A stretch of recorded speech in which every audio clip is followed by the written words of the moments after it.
On the 28th of August 1988, 300,000 people gathered at the US Air Force Ramstein Air Base in Germany to watch an air show featuring a demonstration by the Italian Air Force. During the performance, a mid-air collision would result in what was at the time the deadliest air show disaster in history, the emergency response to which would highlight a fundamental breakdown in cooperation between the US and German authorities. In the aftermath of World War II, the USA decided that, due to rising tensions with the Soviet Union, they would need a greater air defense presence in Europe. They wanted to move their vulnerable fighter units away from East Germany. As part of a NATO expansion program, France agreed to offer space in their zone of occupation in West Germany, in Rhineland-Palatinate. Construction of the Ramstein Air Base began in April 1948, near the city of Kaiserslautern, and it was opened on the 1st of June 1953, complete with family housing, headquarters, schools, cinemas, administrative offices, and a commissary. It was a massive airbase covering over 3,000 acres. It was originally made up of two separate bases, the Ramstein Air Station and the Landstuhl Air Base, but these were joined together after the German government constructed the A6 Autobahn, which completely cut off access to the main gate of the Landstuhl base. This was seen by some as an example of the ways in which the German and American authorities often failed to communicate. Meanwhile, in 1961, the Italian Air Force created a department whose specific purpose was to form a national aerobatic team, the Pattuglia Acrobatica Nazionale Frecce Tricolori. They replaced unofficial teams that had been performing since the 1930s, and were the largest aerobatic patrol in the world. A famous part of their display was to trail green, white, and red smoke in a representation of the Italian flag, an appropriate symbol given that part of their name, Tricolori, or three colours, was a reference to the flag. Only the best pilots, with more than 1,000 flight hours, were chosen to be part of the Frecce Tricolori. Despite this, and the fact that the squad was purely demonstrational, it was still a very dangerous job. Within the first 6 months of the department's existence, there had been 4 accidents, with 2 members of the team dying as a result. Another famous formation was known as the Pierced Heart. To complete this manoeuvre, 2 groups of aircraft flew in opposite directions to form a heart shape, which was then pierced by a lone aircraft. During the afternoon of Sunday the 28th of August 1988, a huge crowd of 300,000 people had gathered at the Ramstein base to watch the Frecce Tricolori. Air shows had become a huge fundraiser for the base. Some of the units located there were, in fact, deployed for the day, working on ice cream trucks to help raise money from the vast crowds. The weather on the day was perfect for flying, clear and sunny. The Frecce Tricolori began their demonstration and performed several complex maneuvers to the general delight and admiration of the crowd. It was all building to the climactic performance of the Pierced Heart. The maneuver initially went well. 2 groups of planes formed a heart shape in the sky above the airbase, approaching one another for a close pass at the lower point of the heart at 3:44 p.m. The plane that should have subsequently pierced the heart, however, approached too low and too fast. Before the 2 groups of planes could clear one another, this plane, the call sign of which was Pony 10, smashed into them at high speed, just 45 meters or 150 feet above the ground.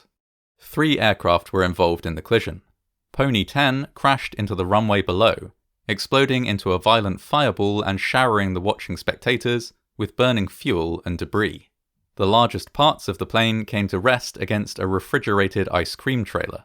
Meanwhile, one of the other aircraft that Pony 10 had hit crashed directly into a medical evacuation helicopter that was parked on the ground. The 3rd aircraft exploded in the air, raining down more debris on the crowd below. Several planes remained in the air, having narrowly escaped being involved in the collision. They regrouped and flew to Sembach Air Base around 30 kilometers or 19 miles away. As they left the area, the situation on the ground was chaotic. The crowd had been showered with debris, killing 28 people instantly. 2 of the 3 pilots involved in the collision had died on impact. The 3rd had managed to eject, but his parachute had not opened, and he had also died when he hit the ground. American firefighters and ambulance personnel arrived on the scene just 2 minutes after the collision. It became quickly apparent, however, that the US vehicles, which usually only served the base itself, did not have sufficient medical equipment to cope with a disaster of this scale. Calls were placed to German emergency services, but ambulances that were dispatched were held up at the entrance to the base. German vehicles were not normally allowed to enter, and it took some time before permission could be obtained to allow them entry to attend to the wounded. German medevac helicopters started arriving at 4:10 p.m, but it was nearly an hour after the collision before enough ambulances had arrived to treat the injured. The delay in getting adequate resources to the site was also compounded by the chaotic nature of the immediate response. A doctor who was present at the time later recalled the scene. "We are searching for burnt patients that are pulled and transported, unaided, away from us by the Americans. Not all the injured people are transported away by helicopter or ambulance. There is total chaos around us, and some of the injured are even transported on pickup trucks that are not leaving via an emergency exit, they are driving beside the drifting visitors." The confusion wasn't limited to the scene. The German authorities still had little idea of the scale of the disaster even an hour after the collision. One medic on site later described the confusion. "It was not possible to find an officer in charge, a director of operations, or even a contact person.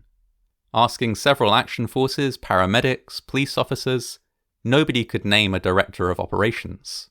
I was asking for a managing paramedic of the operation to coordinate the evacuation, but there was none."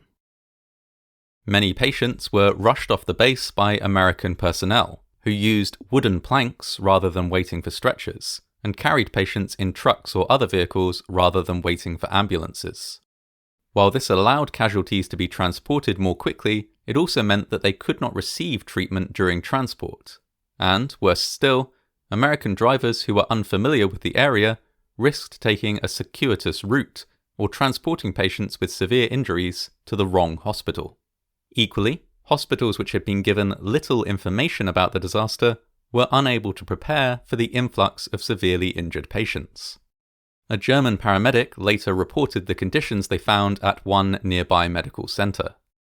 "When I arrived in Landstuhl, severely burnt people lay on wooden planks and no paramedics were there. After I aided an injured person and left her with a hospital nurse that attended us at the flight, I was treating several injured people at the helicopter landing zone at the military hospital, and did not see even one American medic there." At 6:30 p.m, a bus full of injured people, including some with severe burns, arrived at a hospital in Ludwigshafen, around 80 kilometers or 50 miles away. There was no paramedic present, just a non-German speaking driver that did not know the area and had spent hours desperately searching for a hospital. In all, 67 spectators and 3 pilots died in the accident, and 500 people required hospital treatment.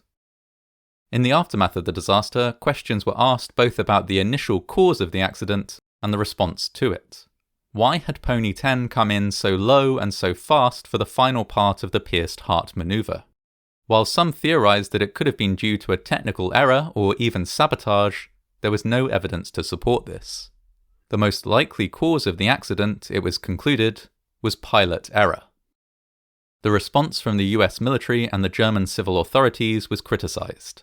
Investigations revealed that, for much of the accident, it was completely unclear who was in charge. Communication throughout was extremely poor, sometimes relying on amateur radio operators who happened to have been at the airshow to transmit vital messages. The US military prioritized transporting patients over providing first aid, and in many ways, German and American protocols were so different that a unified response was impossible. Many airshows across Europe were cancelled in the wake of the disaster, and it was 3 years before another airshow of the same scale would take place in Germany. During that time, rules were put in place to establish a much larger minimum distance between aerobatic displays and crowds, and manoeuvres oriented toward any crowd were banned outright. Because of these changes, air shows across Europe are significantly safer than they were before the disaster. Today, there stand 2 memorials to the 70 people that lost their lives as a result of the disaster. One accessible to the German public just outside the west gate of Ramstein Air Base, and a separate memorial inside the base itself.